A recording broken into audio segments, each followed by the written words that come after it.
yo soy presentador oficial en Asipia de todos los ponentes y justifico un poco el espacio en donde se desarrollan estas actividades. En principio, lo primero es lo primero, y es darle la bienvenida a Juan Padrón, a nuestra institución, una asociación de formación e investigación en psicoterapia psicoanalítica, cuya centro de atracción en el campo de la investigación son los procesos creadores del psiquismo, del psicoanálisis, y hemos creado este espacio donde uno de los ciclos de conferencias se llama Hola, buenas, dialogando con creadores, y hemos citado a bailarines, a músicos, pintores, dramaturgos, Juan Mayorga pasó por aquí, Manuel Vicente también, para hablarnos un poco de este misterioso tema que es cómo crean los creadores en relación a nuestras investigaciones sobre el psiquismo creador. Y siempre terminamos como en el libro de Stefan Zweig, El misterio de la creación, se llama, que dice que al final, después de estudiar a tantos autores para ver cómo creaban, cada uno tenía su propio caballito de batalla y era imposible hacer un común denominador al proceso de creación. Siempre y recordando que creación y magia siempre están íntimamente ligados.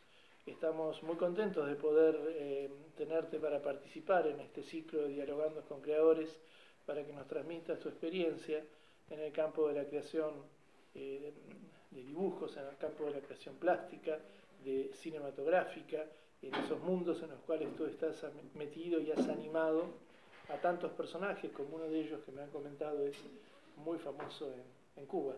El Pidio Valencia. Exacto.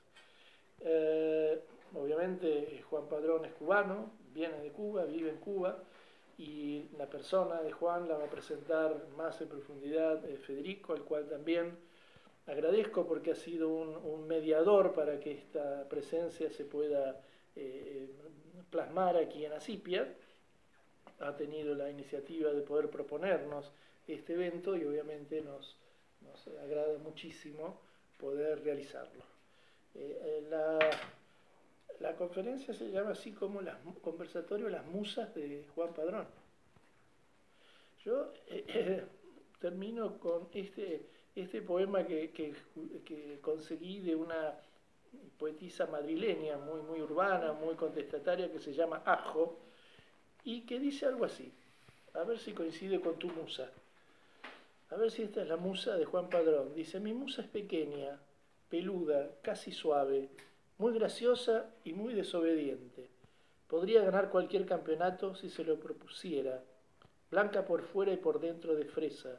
También podría decirse que es de algodón entera, de no ser por esos ojitos negros que tiene como aceitunas negras y como los de Platero. Casi nunca la llevo suelta por si me la pilla el camión de la basura o la basura misma, ya que vivimos en este Madrid de la época Botellil. Cuando vamos a la plaza, acaricia levemente con su hocico, rozándolas, apenas, todas las mierditas que en el camino encuentra. Le gusta olerlo todo 2 veces y media. Come todo lo que le doy y lo que no le doy también se lo come. Le gustan hasta los medicamentos. Es terca y mimosa como una niñita, pero valiente y macarra como si fuera de Malasaña. Y eso que procede de Cuba. Bueno, bienvenido, gracias por traernos tus musas aquí y presentárnosla, a ver cómo es la tuya, espero que se parezca, que sea tan graciosa como esta. Y le doy la palabra a Federico para que presente al ponente más en profundidad y en detalle. Bueno, muchas gracias, Roberto. A mí es un placer, porque lo comentaba antes Roberto, yo tuve el placer también de colaborar con Asipia como coordinador interdisciplinar de estas jornadas que se celebran aquí, y me dieron total libertad para traer a todo tipo de filósofos raros durante aquel año. Y no sé si entendimos mucho, pero nos lo pasamos muy bien. La verdad es que tengo un vago recuerdo que creo que fue muy estimulante. Sobre todo la copa después venía muy bien para digerir tanta filosofía compleja, pero bueno, me han puesto en esta difícil tesitura de tener que presentar a mi suegro delante de mi suegra, por lo cual el margen para errores es grande, me puede costar muy caro. Pero bueno, Juan Padrón Blanco, 1947, Matanzas, Cárdenas, uno de los más grandes cubanos que yo conozco, porque sinceramente, bueno, más grande, no más ancho. De altura. Yo creo que una cosa que consigue Juan, que yo creo que lo define muy bien, que es un cubano de consenso. Eso es difícil de conseguir. Es una persona de cuando tú preguntas en Cuba y fuera de Cuba de Juan, todo el mundo por lo general tiene un buen recuerdo, una buena imagen, en el sentido de que está asociado con el humor y con sus dibujos y sus creaciones, que siempre han sido tan estimulantes para los cubanos, ¿no?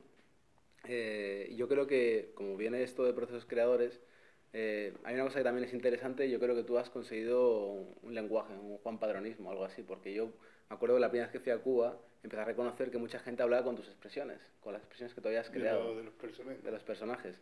Y eso yo creo que me llama mucho la atención, ¿no? Que la gente habla con expresiones de Juan y luego las vas escuchando y las vas incorporando, y a veces a mí se me escapa alguna por ahí y ya la gente no sabe exactamente qué digo, pero me alegra mucho estar incorporando todos esos neologismos. No os voy a entretener mucho más, yo creo que eso es un conversatorio, es un formato muy abierto.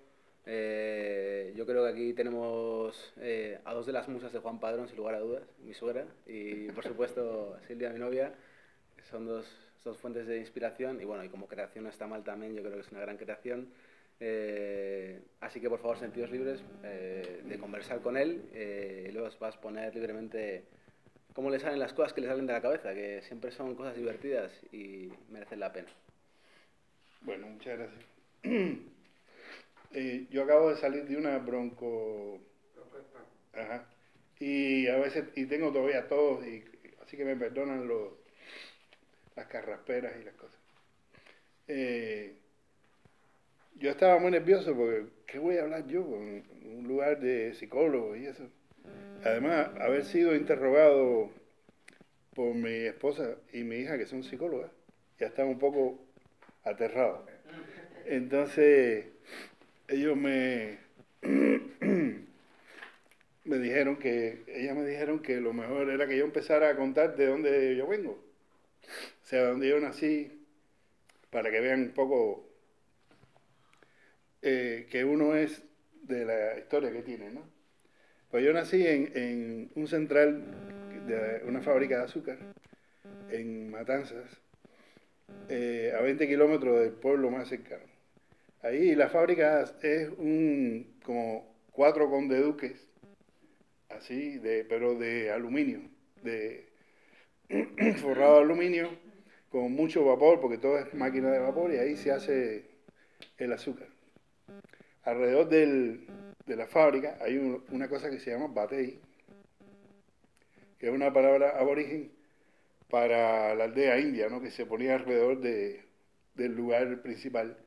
Y ahí en esas casitas de madera y algunas de mampostería, yo me crié. Esa para mí fue una infancia muy bonita porque terminaba la escuela y ya estaba en monte ahí, la Manigua. O sea, era una diversión constante. Mi hermano y yo desde pequeños siempre queríamos dibujar y contar historias como las cosas que veíamos en los cómics.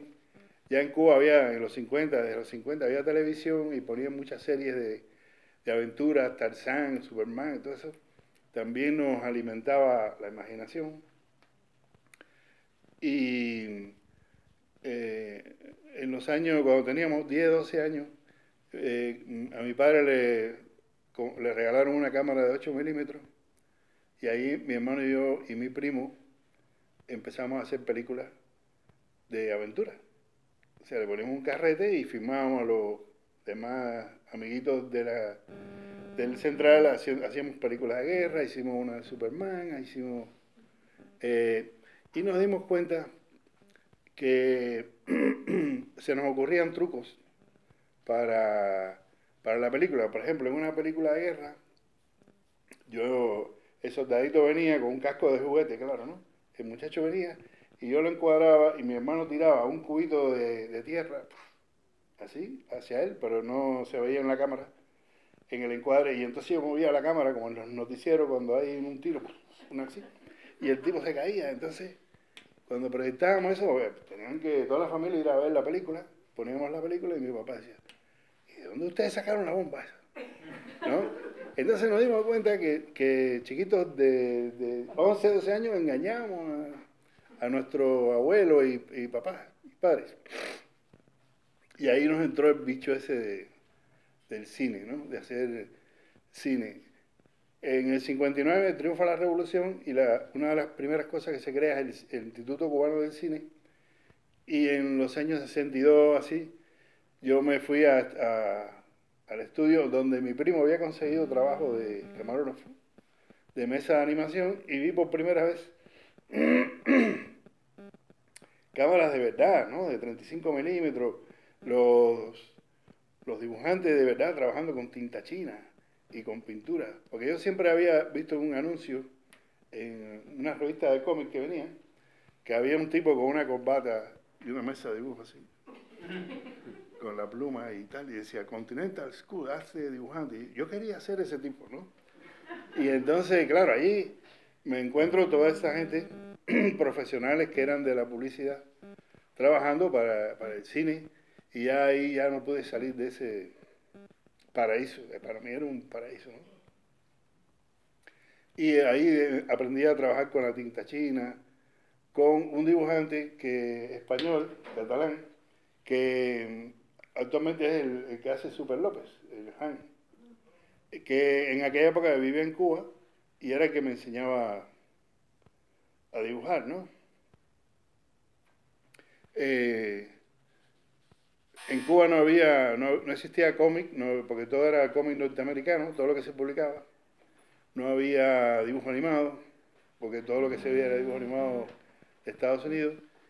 Y con el triunfo de la Revolución y el bloqueo, cuando ellos bloquean a Cuba, surge el cómic cubano. O sea, de pronto hay cantidad de revistas de cómic hechas en Cuba, con todos autores cubanos, y dibujo animado cubano. Entonces, fue la gloria. Ese es lo único bueno que yo creo que tuvo el bloqueo. Fue que creó toda esa industria y todas esas cosas donde yo, de 16 años, era el paraíso. Incluso publicaba y me pedían, pero haz más cosas. Y yo veo ahora los dibujos que yo hacía y no sé cómo me los publicaba porque eran malísimos. Pero a la gente le gustaba eso que yo hacía. Y ya me he quedado sin cuerdas, no sé qué más contar. Bueno, quería decir que cómo se te ocurren los chistes, es un misterio, yo no sé cómo se te ocurre un chiste. Pero sí había oído había un caricaturista cubano que se llama Antonio Provías, que creó un personaje que se llamaba El Hombre Siniestro, que era humor negro,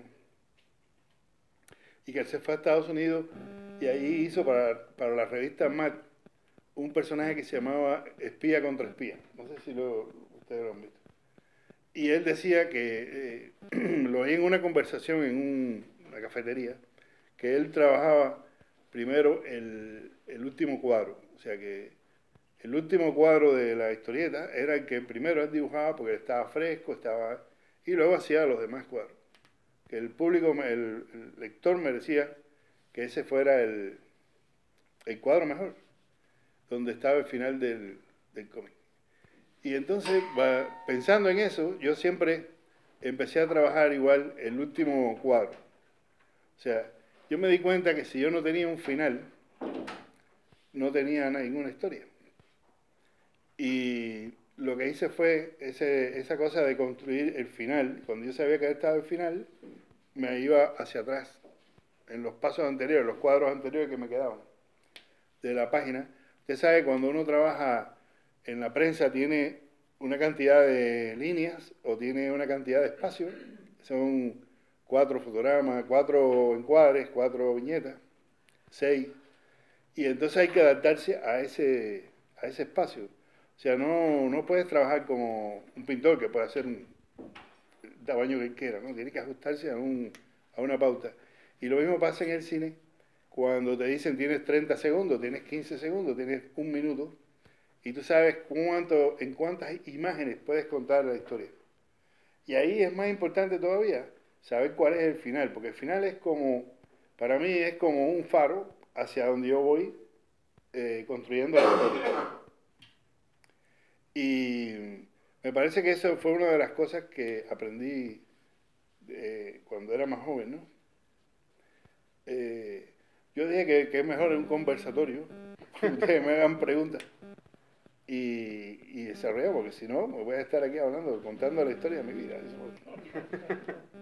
No, quise decir también que me influyó mucho el servicio militar obligatorio, donde estuve mucho tiempo, por la cosa humana y el trato con la gente humilde de Cuba.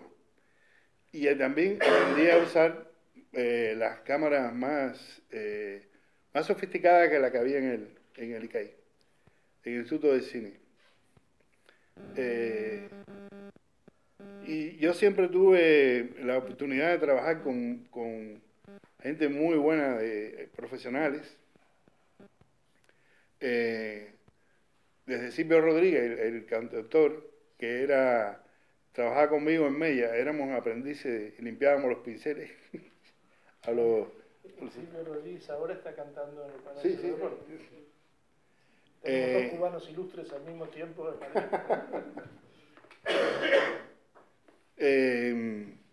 Y bueno, muchas experiencias que quisiera compartir con ustedes, pero no tengo el guión, o sea, no llego al final, ahora no tengo el final del...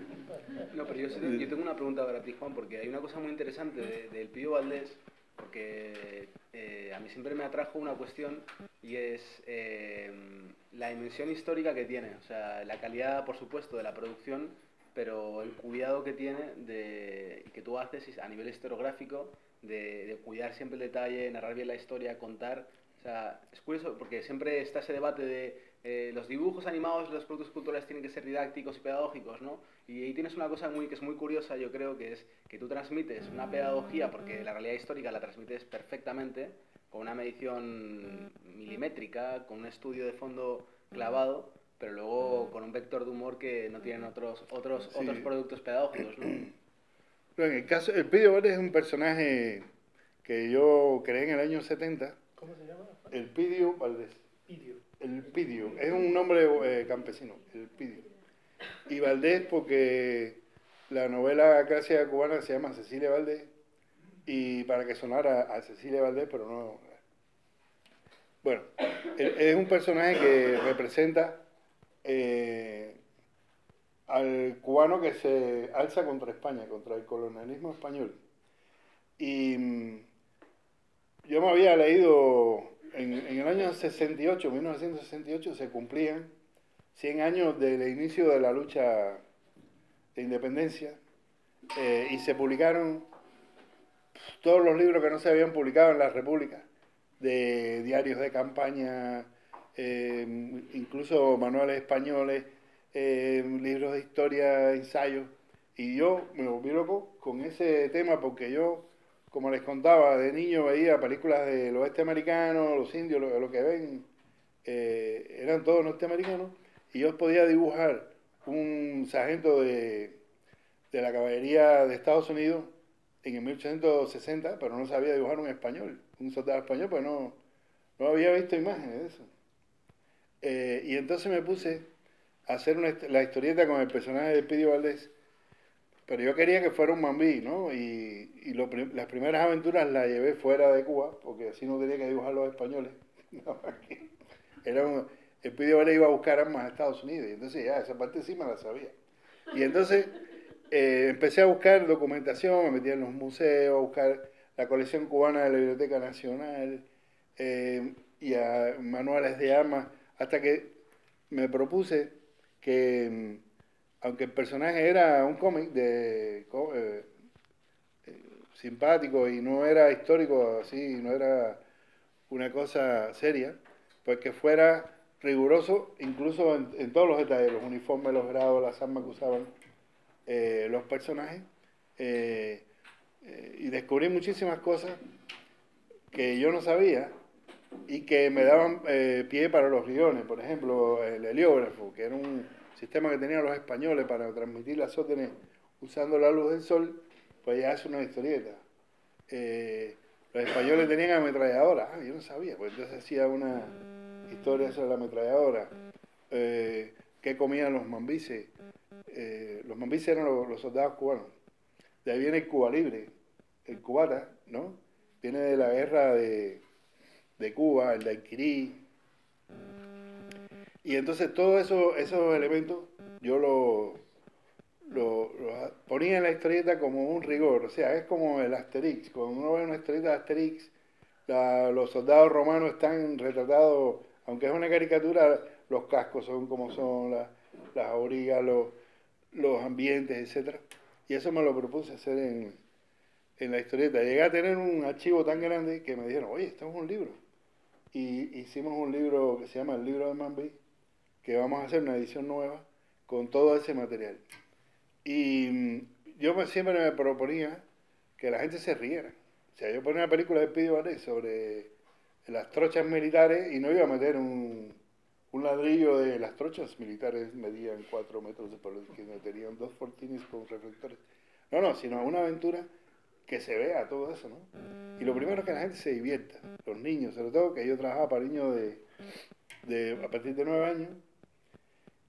Y el Speedy Varese es un fenómeno, yo nunca pensé que la gente en Cuba fuera a adoptarlo, de manera que la gente repite cosas de los personajes. Y no sé quién me decía, creo que era Celina, tú me dices, tú no eres dibujante, tú eres un rockero que a la gente canta tus canciones. y la gente repite los diálogos y cuando pasa algo dicen, vaya, por ejemplo, vaya gallego, cosas así que son de las películas, ¿no?